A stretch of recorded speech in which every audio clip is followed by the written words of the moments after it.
अस्सलाम वालेकुम दोस्तों, कैसे हैं आप? उम्मीद है आप सब खैरियत से होंगे। मैंने सोचा कि आज आपसे अपने दिन के मामलात एक्टिविटीज़ को शेयर करूं, इसलिए आज मैं अपने डेरे पर हाज़िर हुआ हूं। तो उससे पहले आपसे गुजारिश है कि मेरे चैनल को सब्सक्राइब कर लें और बेल आइकन को प्रेस कर लें ताकि हर नए आने वाली वीडियो फौरी आप तक पहुंच सके।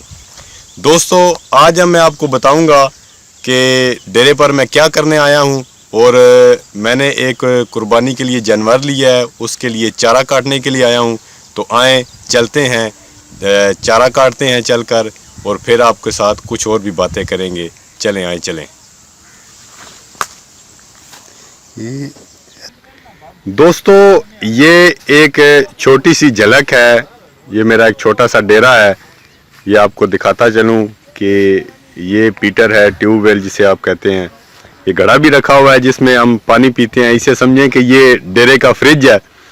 तो उसके अलावा ये सब्ज़ी वगैरह लगा रखी है।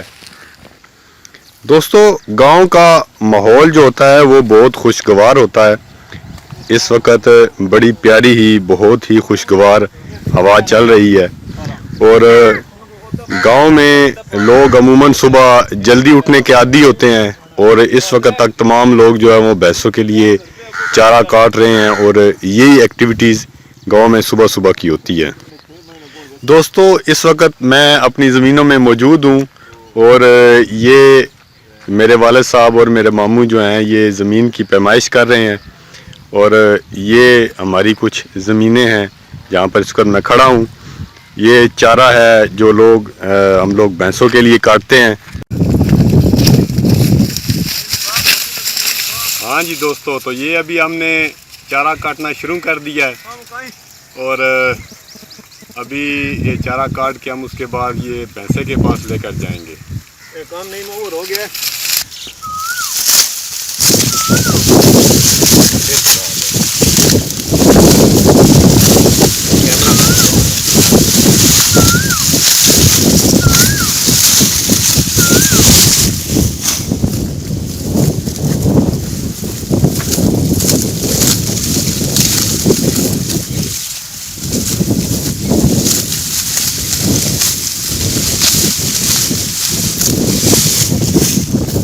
वैसे इस खुशगवार मौसम में ये काम लग तो आपको मज़ेदार रहा होगा, लेकिन ये काम काफ़ी मुश्किल है। इसमें काफ़ी जान लगती है और गर्मी का मौसम भी है। तो यकीनन आप समझ रहे होंगे कि बहुत एंजॉय वाला काम है।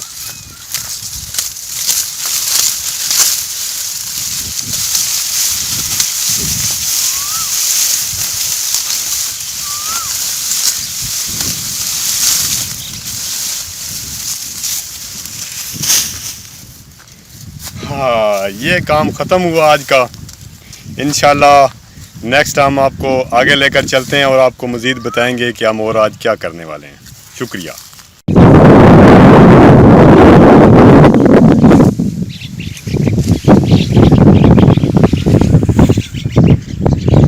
दोस्तों, शहर की हवा बहुत ही आलूदा होती है, जब उसकी बनिस्बत गांव की जो माहौल है, गांव की जो हवा है, वो बहुत ही पुरफ़ज़ा मकाम होता है। आप यकीन जाने यहाँ आकर जो है वो दिल को बड़ी खुशी होती है और बहुत सुकून मिलता है कि हम एक देसी माहौल में रह रहे हैं। और देसी माहौल जो है वो एक आइडियल लाइफ है जहाँ पे एक ठहराव है लाइफ में और बहुत ही खूबसूरत मकाम, हर तरफ बहुत ही प्यारा माहौल और कोयल के बोलने की आवाज़। दोस्तों, हम इन दरख्तों की तरफ जा रहे हैं, देखते हैं कि हमें ये कोयल मिलती है या नहीं मिलती। मेरे साथ रहिएगा, हम इस कोयल को ढूंढने की कोशिश कर रहे हैं। इन्हीं दरख्तों पर कहीं बैठकर ये कोयल अपनी प्यारी आवाज़ से हमें अपनी तरफ बुला रही है। हम हैं तो इसके बहुत करीब, लेकिन कोयल हमेशा छुप कर बैठती है।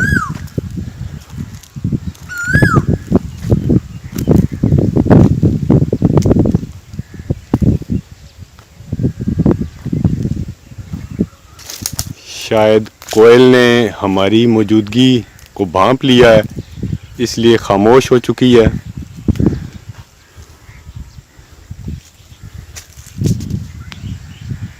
कोयल, अगर आप हल्की सी कोयल की तरह की आवाज़ निकालने की कोशिश करें तो कोयल उसका जवाब ज़रूर देती है, और हमें कोयल मिल गई।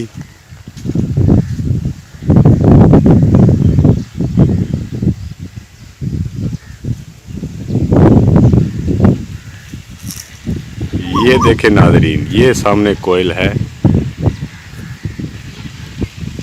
ये है कोयल। थोड़ी सी वाज़ेह नज़र नहीं आ रही, लेकिन हम कोशिश कर रहे हैं आपको दिखाने की। हाँ जी दोस्तों, तो आपने यकीनन कोयल को देखा होगा। इसी प्यारे माहौल में इसी तरह ये गांव की खूबसूरतियां हैं जो हम आपको इंशाल्लाह आने वाली हर वीडियोस में दिखाते रहेंगे। तो कोयल के मुतालिक अपने वालिद साहब से एक बहुत ही इन्फॉर्मेशन, जो अच्छी इन्फॉर्मेशन है वो आपसे शेयर करते हैं। जी अबू जी, आप कोयल के बारे में कुछ बता रहे थे। कोयल के बारे में अक्सर ये सुनने में आया है कि इसके बच्चे हमेशा दुश्मन के घर में पलते हैं। वो इस तरह के ये अपने अंडे जो है वो कौवों के घोंसले में रख देती है और कौवों के अंडे खुद खा जाती है। तो यूँ ये अपनी चालाकी और होशियारी की वजह से अपने बच्चे जो है इसके वो कौवों के घोंसलों में ही पलते हैं। जब वो बच्चे बड़े होते हैं तो फिर कौवों को जाकर पता चलता है ये बच्चे हमारे नहीं हैं बल्कि कोयल के हैं। तो ये हमारे बुजुर्गों की सुना है, उनसे भी सुना है, और ये अक्सर देखा गया है कि ये अपने बच्चे अपने घोंसले में नहीं पालती।